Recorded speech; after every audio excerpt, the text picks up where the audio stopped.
pemberian makan ini kan bukan cuma sekedar makan kan, tapi juga pemberian makan yang bergizi.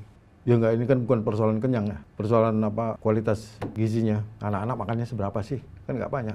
Jadi kalau Jakarta aja kemungkinan itu 15.000 cukup ya? Cukup. Coba aja makan di warteg di pinggir jalan, warteg di kampung-kampung kelas menengah ke bawah. 15.000 itu udah dapat nasi, ikan, tahu, sayur. Tapi kalau makan siang gratis ini kan untuk anak-anak, Bung. Kalau tadi bicara soal ibu hamil, gimana?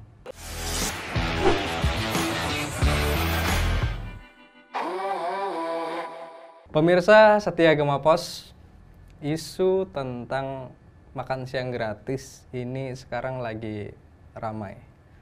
Lagi banyak juga diperbincangkan, bahkan diperdebatkan. Terkait dengan anggaran untuk setiap anak itu 15.000. Kenyang atau tidak sih?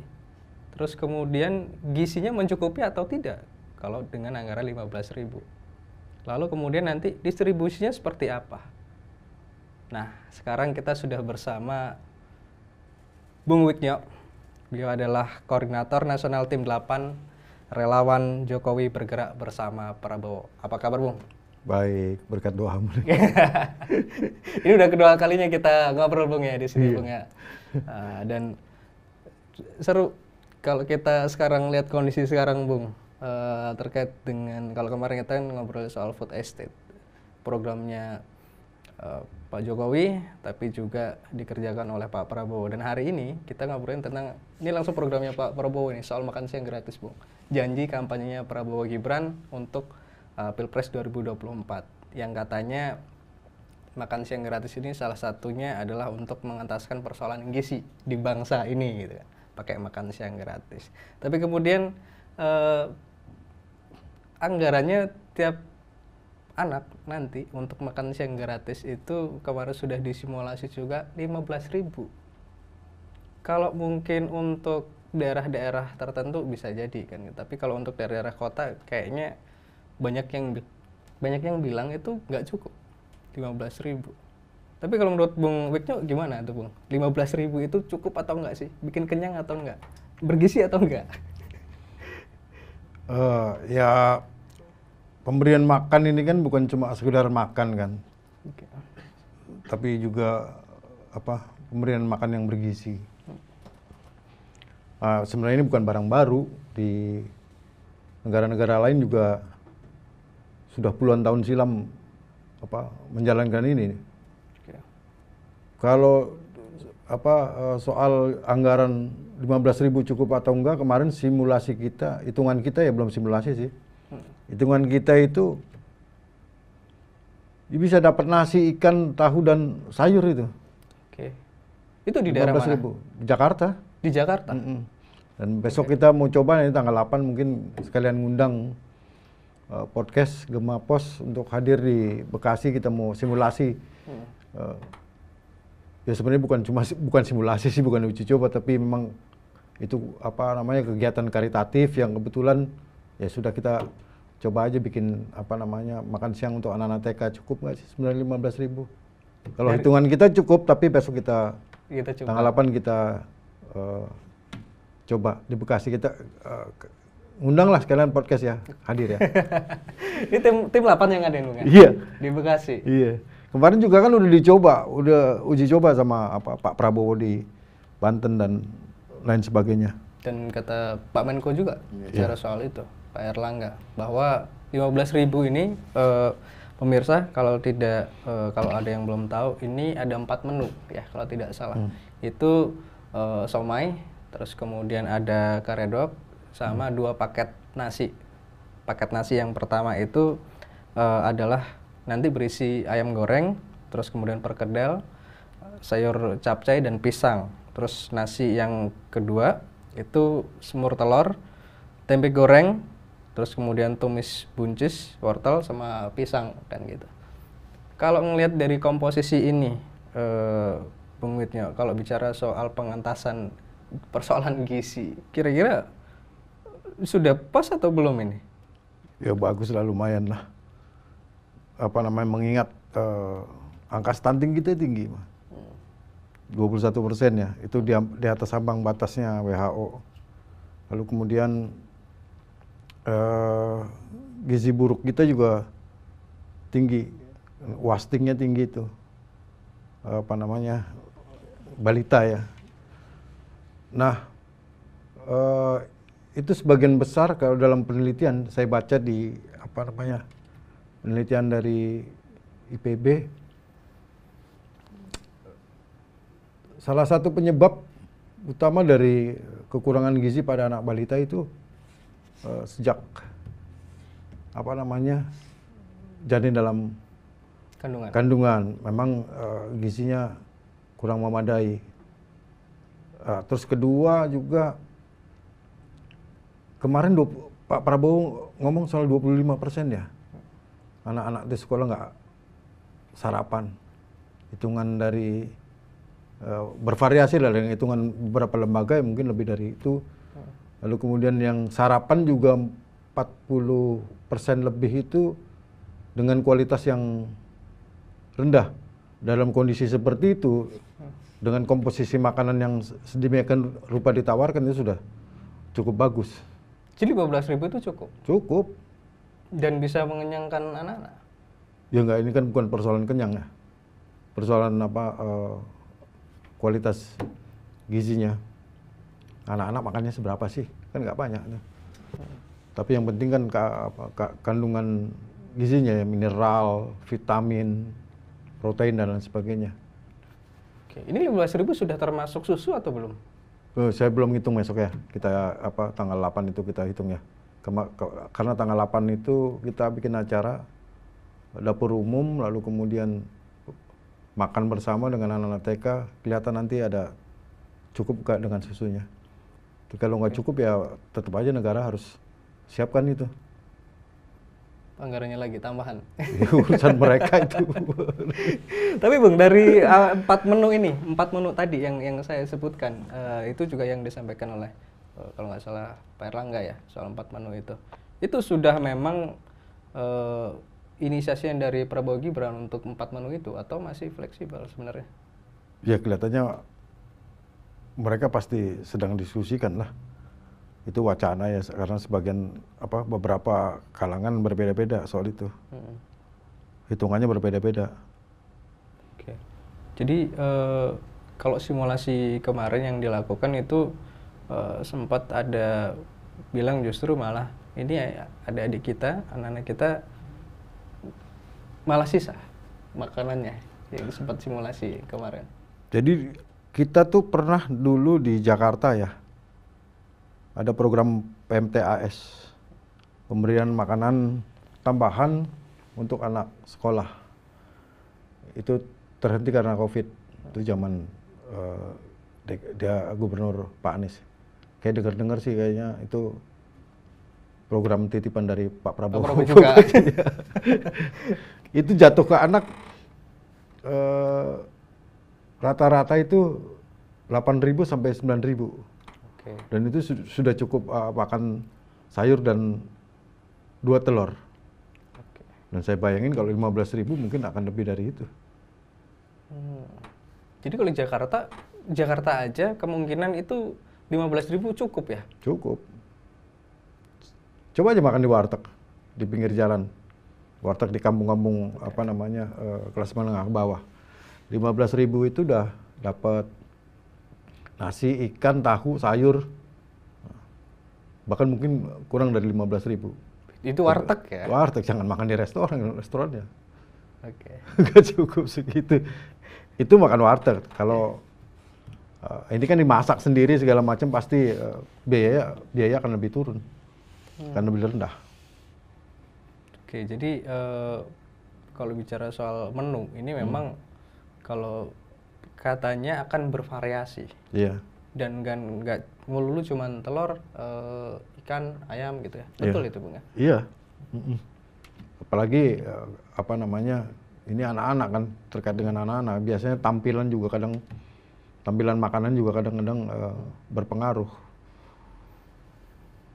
Jadi nanti ini kira-kira pertama kali akan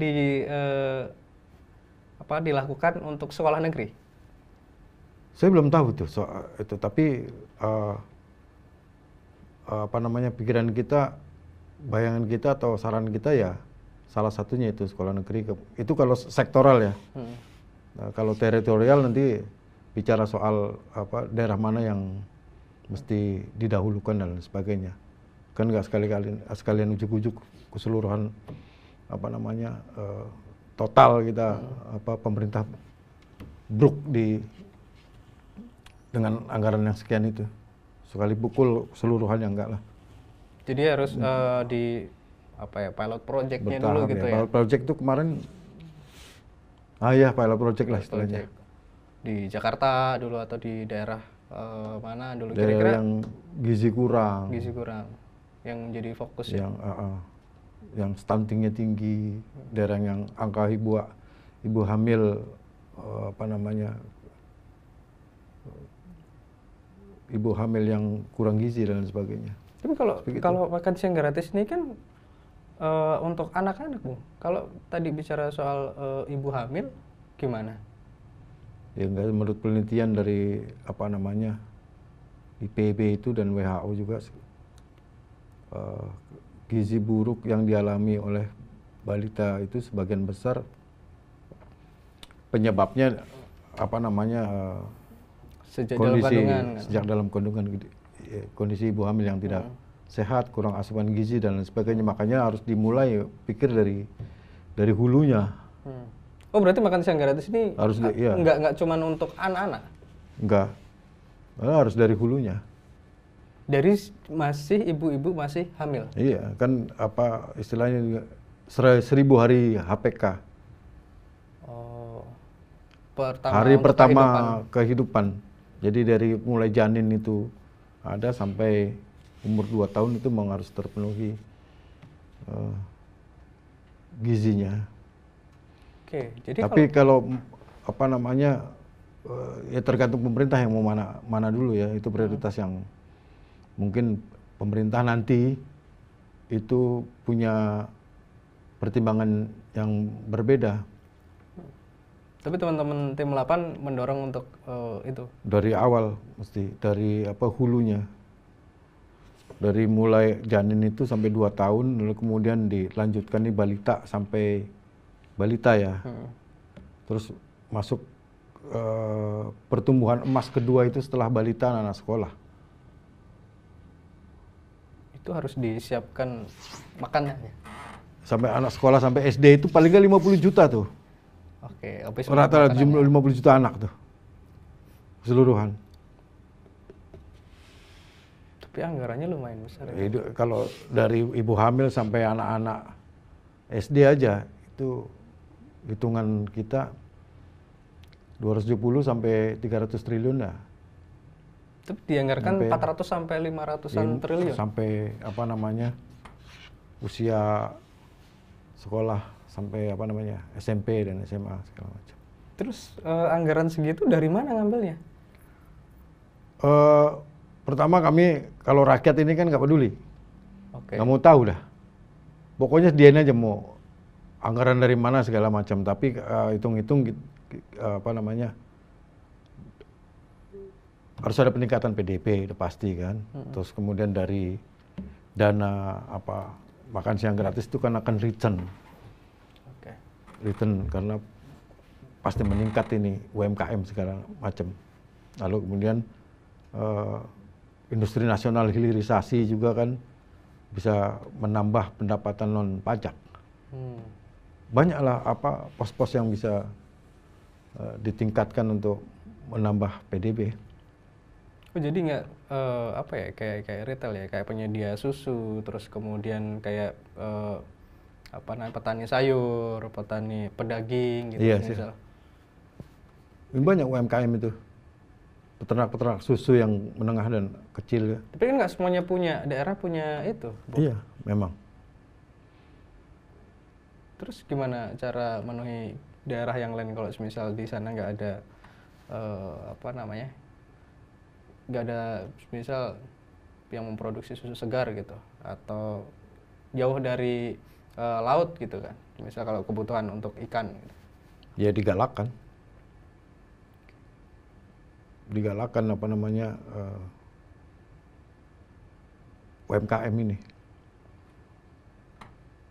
Digalakan juga produksi nelayan dan lain sebagainya, mau nggak mau.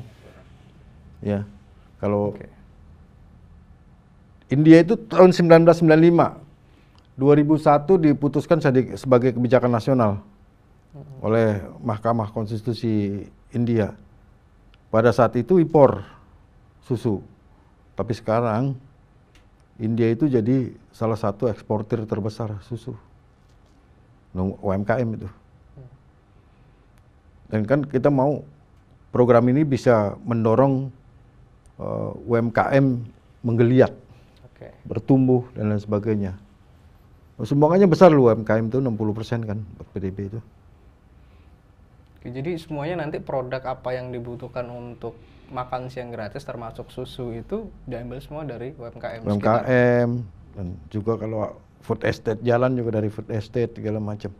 Untuk kebutuhan nasinya gitu Nasinya ya, sayurnya, susunya juga dari UMKM, dari food estate juga kalau apa sudah berkembang nih food estate. Oh. Berarti kalau semisal program ini jadi nanti semisal betul bahwa kemudian Pak Prabowo dan Mas Gibran itu sama KPU ditetapkan sebagai Presiden dan Wakil Presiden 2024 sampai 2029, kira-kira kapan program makan siang gratis ini akan dilaksanakan? Ya pasti butuh persiapan, Pak. Ahli gizinya harus dikumpulkan, lalu kemudian landasan hukumnya juga harus disiapkan kan, lalu kemudian pilot project, simulasi dan lain sebagainya. Saya pikir butuh tahapan-tahapan lah, nggak langsung bruk gitu nanti berantakan kan repot. Dan kemudian sasarannya juga harus disiapkan ya. Ini mana dulu nih, anak SD kah, TK kah, atau ibu hamil? Kelihatannya mereka sedang diskusikan itu. Tapi kan kalau saran kita dari ibu hamil itu kan, dari ibu hamil. Ibu hamil sampai usia sekolah lah, 12 tahun ya. Karena itu masa perkembangan anak. Itu tadi hitungan kita itu sekitar 50 juta. 50 juta jiwa. Dari ibu hamil ini kan rata-rata 4 sampai 5 juta setiap tahun. Artinya kelahiran sekitar segitulah ya. Meskipun 20%-nya stunting ya. Lalu kemudian anak-anak ini balita jumlahnya sekitar 20 juta. Anak-anak sekolah SD sekitar 24 juta ya. Total kira-kira 50 jutaan lah. Itu kalau sanggup sekaligus mengcover dari ibu hamil sampai usia sekolah anak SD, sudah luar biasa. Nggak banyak itu. Paling 270 triliun atau 300 triliun. Kalau menurut simulasinya sekitar 200 sampai 300 triliun ya? Iya, itu yang sampai situ. Kalau 400-an ya sampai anak usia SMP, SMA segala macam. Nah itu, dananya dari mana? Kalau kemarin sempat isu muncul itu kan dari BOS. Ini itu, yang diprotes ya? Logikanya gimana, Bung, kalau semisal ngambil dana makan siang gratis dari biaya operasional sekolah?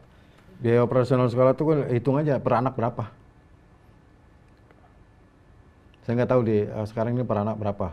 Mungkin di setiap daerah berbeda ya. Dari situ bisa diambil kalau menurut Pak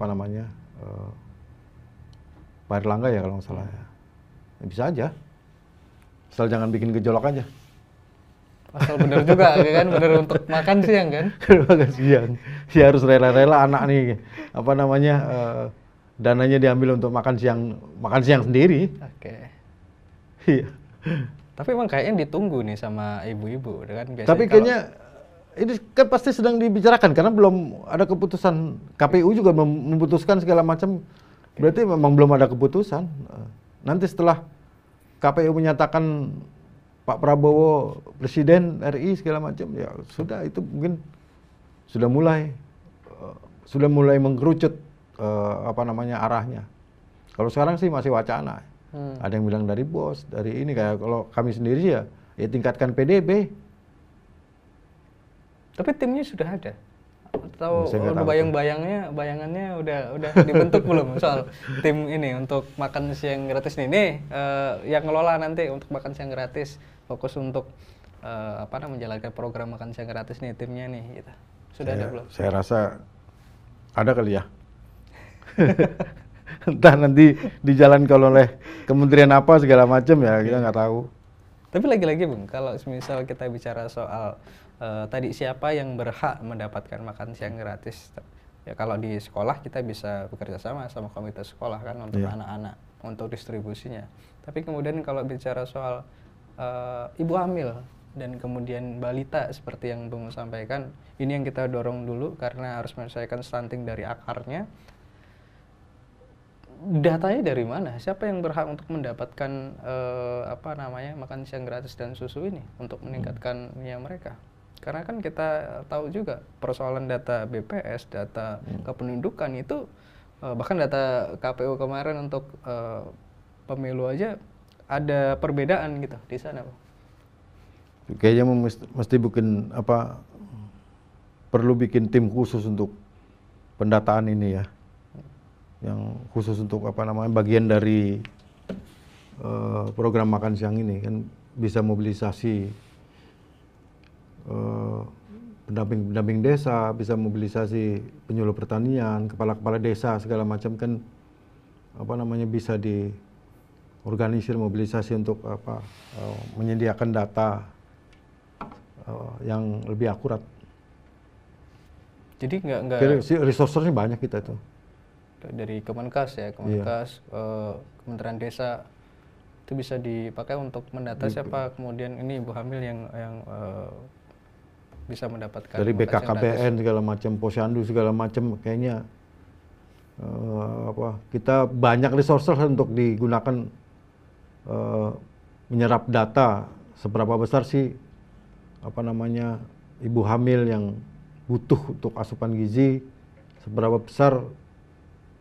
seberapa banyak anak-anak balita yang butuh makanan bergizi dan lain sebagainya.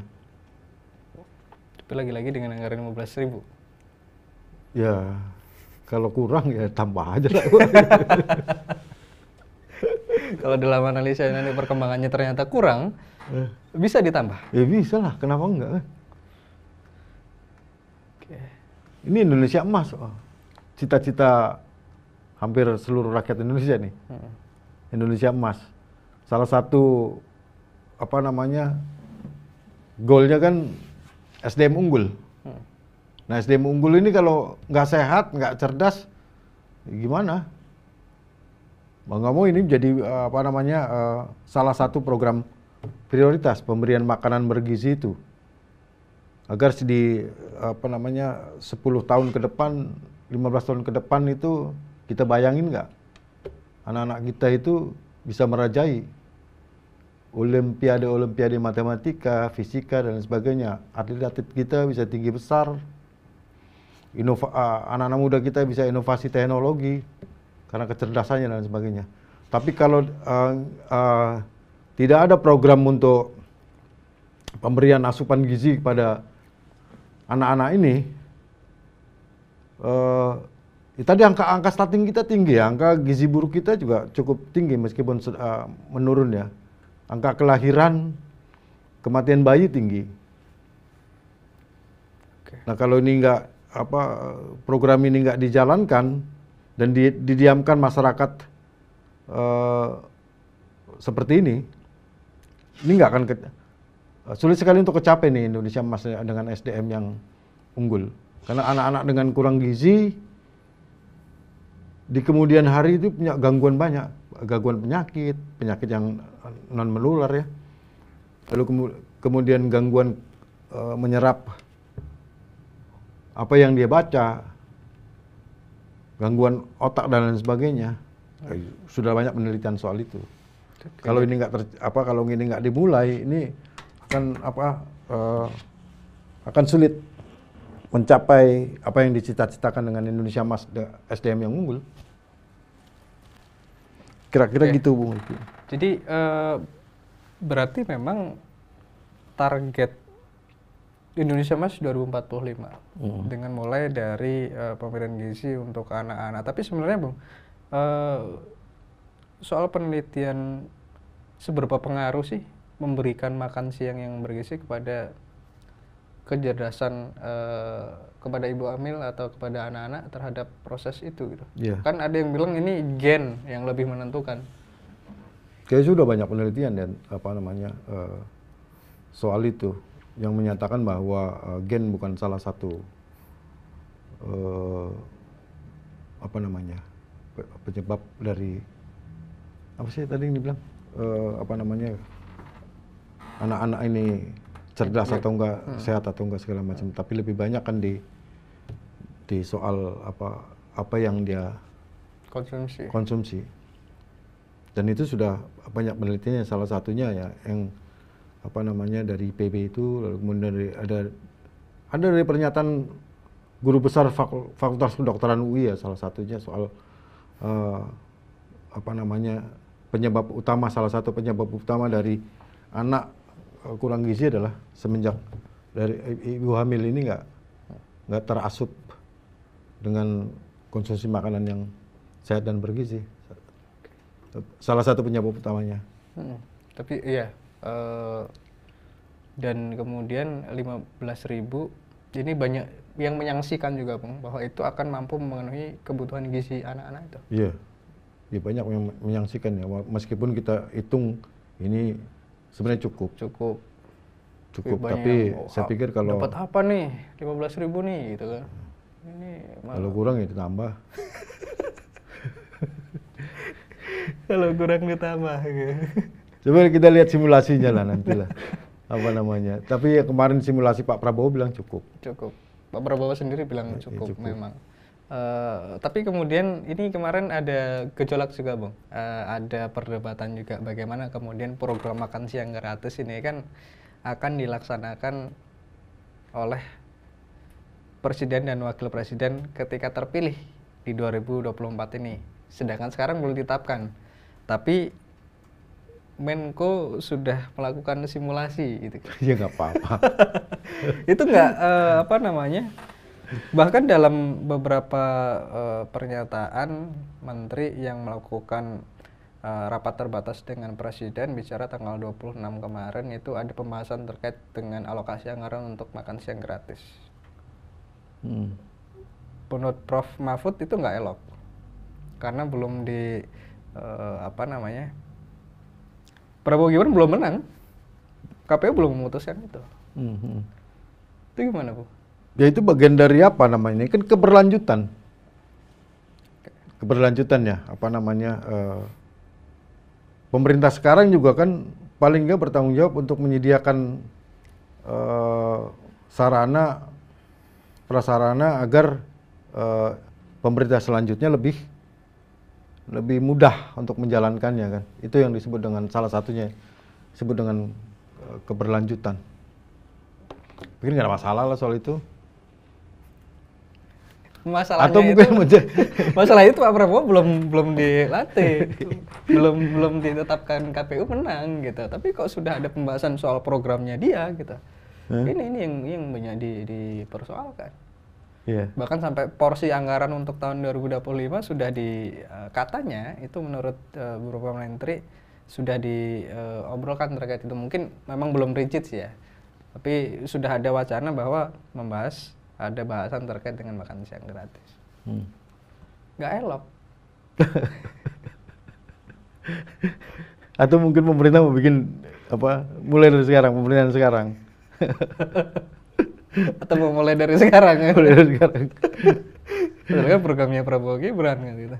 Ataukah pemerintah sekarang itu sama? Tapi kalau menurut Bung itu nggak apa-apa, nggak masalah. Nggak masalah kan pembahasan untuk APBD APBN ke depan kan sekarang juga saat ini udah bisa dibahas soal itu. Iya, porsi anggaran untuk 2025 sudah dibahas. Iya, dibahas. Sedangkan 2025 Pak Jokowi sudah tidak menjabat lagi. Iya. Artinya pasti sudah ada bicara soal 2025 porsi anggaran untuk berapa persennya untuk pemerintah selanjutnya kan. Iya, bahwa itu dipublish atau enggak ya soal lain. Nah itu kan masih wacana juga kan. Hmm. Tapi sebenarnya kalau menurut Bung ini banyak yang menyaksikan juga nih Bung, soal bahwa program makan siang gratis ini hanya gimmick, hanya janji politik, dan tidak betul-betul nanti bisa terrealisasi untuk kemudian hari. Karena soal prosesnya, infrastrukturnya itu berat. Kalau Bung sendiri seberapa yakin ini program makan siang gratis ini bakal terlaksana? Yang pertama harus jalan, harus terlaksana. Kedua, terserah mau sekaligus atau bertahap, buat kami nggak terlalu masalah. Yang ketiga, kan kita harus kawal juga program ini, seperti juga program-program yang lain, masyarakat harus kawal juga.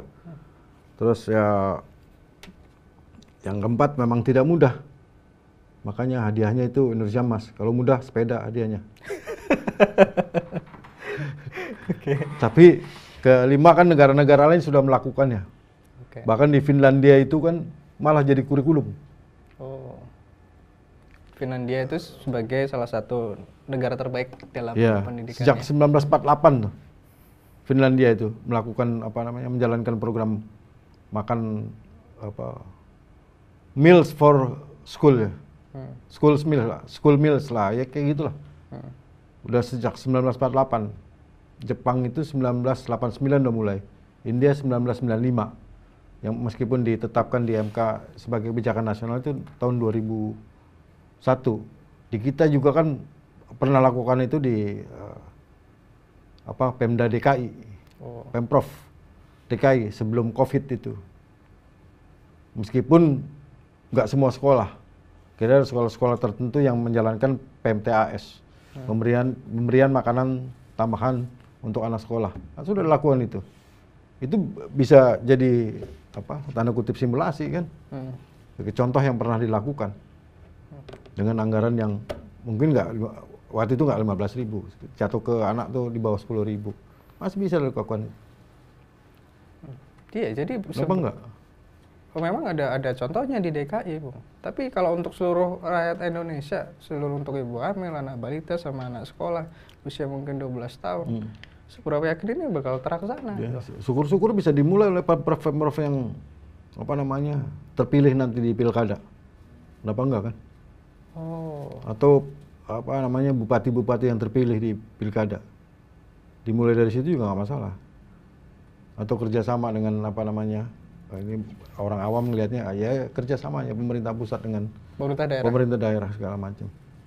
Untuk distribusi maupun untuk anggarannya. Pengadaan, lalu kemudian distribusi dan sebagainya, termasuk anggaran. Kenapa enggak? Bahwa itu harus perlu memicu pendapatan daerah lebih tinggi. Ya iyalah. Oke, jadi masih fleksibel sekali berarti untuk program ini gitu ya. Karena memang ya kalau sekarang mungkin persoalannya adalah kemarin Pak Menko bilang anggarannya 15.000, terus kemudian 4 menu makanannya akan dibagikan, disimulasikan. Jadi yang jadi persoalan adalah soal 15.000-nya, terus kemudian menunya yang dikira apakah itu pantas atau sudah cukup atau belum untuk gizinya. Terus kemudian ini waktunya kan gitu. Ini yang jadi sampai hari ini sama biayanya itu, pembiayaannya dari dana BOS, ya kan, dana biaya operasional sekolah ini jadi perdebatan, dan tadi sudah banyak disampaikan oleh Bung Wiknyo terkait dengan itu. Ya masih dibahas itu. Jadi memang secara internal dari Pak Prabowo Gibran sendiri belum memutuskan itu dananya dari mana? Gitu? Ya belum, karena pemerintahnya belum terbentuk yang baru tuh. Gimana kita tahu dananya dari mana segala macam? Semua kan masih wacana, diskusi, biasa itu. Jadi kalau memang dari bos nggak boleh nih, misal parlemen tidak menyetujui gitu, ya harus cari dari sumber lain dong. Iya, mau nggak mau. Tapi harus dari PDB, dari return segala macam. Kerjasama antara pemerintah pusat dengan pemerintah daerah, pemerintah kabupaten dan lain sebagainya. Tapi kan intinya ini hak rakyat hak anak-anak, hak ibu hamil untuk mendapatkan asupan gizi. Negara menyiapkannya. Negara harus terlibat untuk menjamin hak ini. Dari mana anggaran, terus kemudian landasan hukumnya segala macam ya. Terserah. Oke, luar biasa. Jadi tim 8 mendorong itu. Haknya rakyat harus dipenuhi soal gizinya gitu. Soal anggaran, ya pikirkan dong. Iya. Begitu kira-kira. Masa kita mau ribut ya soal anggaran dari bos apa segala macam. Jadi dari cross subsidi dan lain sebagainya. Ya pikirkan. Negara wajib memikirkan itu. Subsidi untuk BBM juga bisa. Ya, bisa. Di sweep segala kan macam gitu. di sweep. Oke. Tapi kan ini efeknya kenapa program ini urgent, penting, bukan cuma untuk gizi anak-anak ya, untuk SDM unggul di kemudian hari, tapi juga kan efek lainnya salah satunya adalah menyerap tenaga kerja Di daerah. Bayangin nggak, itu ada sekitar kalau 50 juta sampai 80 juta aja. 80 juta kan seluruh anak tuh. Sampai SMA, kalau sampai SD aja 50 jutaan. Itu hitungan kita itu butuh sekitar 300.000 dapur. Kalau setiap dapur aja butuh tenaga kerja 5 orang, paling nggak kan 1,5 juta itu udah terserap tenaga kerja. Dan kalau itu ibu-ibu yang masak itu orang tua mereka, lebih luar biasa lagi, ada tambahan tuh penghasilan buat orang tua. Ya itu, lalu kemudian efek buat UMKM-nya. Nah, sekarang ini 60% ya PDB dari UMKM ya. Kalau ini menggeliat, mungkin beberapa tahun ke depan akan lebih lagi sumbangan dari UMKM ini. Produksi susu, sayuran, daging, dan lain sebagainya. Itu juga dipikirkan akan dibangun? Iya dong, harus dong. Ya, jangan pengusaha besar yang main. Harus UMKM. Ya, selain itu lumayan butuh proses kan ngebangunnya itu juga. Terus kalau nggak dimulai kapan lagi? Oke. Jadi memang meskipun mungkin terlihat berat, terus kemudian bayangan kita juga bicara anggarannya pasti besar. Dan apalagi soal bicara aplikasinya, ini betul-betul nanti tepat sasaran atau tidak. Gitu, dengan anggaran sekian ratus triliun, ini betul-betul nanti akan mampu meningkatkan kualitas gizi anak-anak kita atau tidak. Ini kan belum bisa kita teliti karena barangnya juga masih belum dilakukan. Makanya beberapa tim relawan juga ada proses untuk simulasi, mencoba untuk termasuk menunya, termasuk dengan anggarannya. Itu dicoba dulu nih relawan, sembari Pak Prabowo juga kan mencoba disimulasikan gitu. Oke, luar biasa diskusi kita, Bung. Terima kasih. Mungkin terakhir untuk statementnya. Ya, kita mengundang Gema Podcast ini untuk datang di acara karitatif kami di Bekasi tanggal 8 ya. Itu ada dapur umum, lalu kemudian dapur umum itu memproduksi makanan yang bergizi yang disediakan untuk anak-anak TK di sekitar wilayah itu. Dan kami udah siapkan salah satunya ya ahli gizinya juga, kita udah diskusi dengan para ahli gizi yang makanya hitungan kita di atas kertas itu 15.000 cukup, tapi lihat besok lah tanggal 8 itu. Dan saya pikir ya kita nggak mau berdebat soal anggaran dan lain sebagainya. Yang pasti 6,3 juta anak balita itu stunting. Lalu 17% itu gizi buruk.